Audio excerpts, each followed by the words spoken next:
Juliet's Kitchen. It's been a busy morning here in Juliet's kitchen. I'm a really busy person with 3 children, the youngest who's 5 months old, and I know how important it is to have good health. I know how important it is to dedicate a little bit of time and energy to my own nutrition, but also that of my family's. So, what I've been up to this morning, I've made these really lovely crackers, which you can have with the sprouts I showed you how to make the other day. These crackers are dehydrated and delicious. What's wrong? I'm just eating them as they are. Just fantastic. I haven't had any lunch. It's a 1:45. I don't need this. Is just a meal in itself. Now my mouth's full. They are really, really delicious. By themselves, with sprouts, with hummus, with a dip of some sort. Put in soup. I made a lovely soup earlier with some of Phil's beautiful organic veg, which are all local to this area. I mean, look at that kale. That's gorgeous, isn't it? I love it. So we made a nice soup with that, and I ate with the almond crackers. So that's really nice. I'm drinking some of Phil's lovely freshly pressed organic apple juice with a nice slice of lemon. You can't beat it. Now, in the mornings, it's a really important time. Feeding the baby, I'm a little bit more hungry than I used to be. I used to just have a smoothie and that would set me up for the day. Now I have a smoothie and some granola. So I've got my lovely granola that's already been made, but I'm running low on it. So we're going to be making in a minute some more granola. I'm going to show you how simple and quick this can be. And it's, you can go out and spend a lot of money on expensive cereals, and you don't know how they're made, you don't know what's in them, or you can make them yourselves. Sunday's a good day if you're busy working to make big batches of things to last you the week, and that's what we're going to do.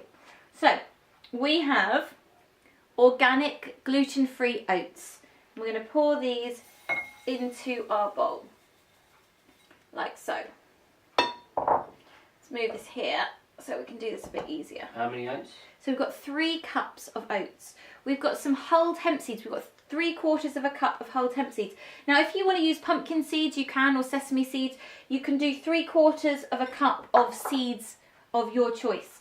We've got 3/4 of a cup of cashew nuts. Again, you can use any nut or seed of your choice. I've pre-soaked those overnight and strained them off, and then we're putting those in there. I've got some lovely cinnamon. I love cinnamon. Really good in the morning to have cinnamon, because cinnamon helps to regulate the blood sugar levels. So putting some cinnamon in, we're going to put a whole teaspoon like so, will help to just level out those blood sugar levels. Also, cinnamon is antibacterial, antiviral, so it's supporting your body in that way as well. Okay, I've got some amazing, this is raspberry powder. I love raspberries. I think they're delicious, but obviously as the weather changes, we don't have some fresh raspberries in such abundance or at all. So raspberry powder is a great substitute. Now, you could use blueberry powder, you could use some cacao powder if you wanted a chocolate version, you could put cacao nibs in, you can do this to your taste. That's the great thing about this, you can tailor it to your taste. Now, my spoon, thank you beautiful assistant. We're just going to mix this all together for now. When I eat this, I like to put some fresh fruit with it as well. So you can chop up some bananas and put that in it. You can put mulberries with it, raisins, whatever you like. But I like to keep it simple when I'm baking it. So I'm just mixing all those oats and nuts and seeds and the raspberries all together before we pour the coconut oil and the maple syrup on. There we go, that's nicely mixed. So now we have 1/2 cup of organic pure maple syrup. Really important when you're using maple syrup to make sure it says 100% pure, because otherwise you could be getting maple flavoured syrup, which is just not good. So we're pouring that in. Let's give that a nice mix together.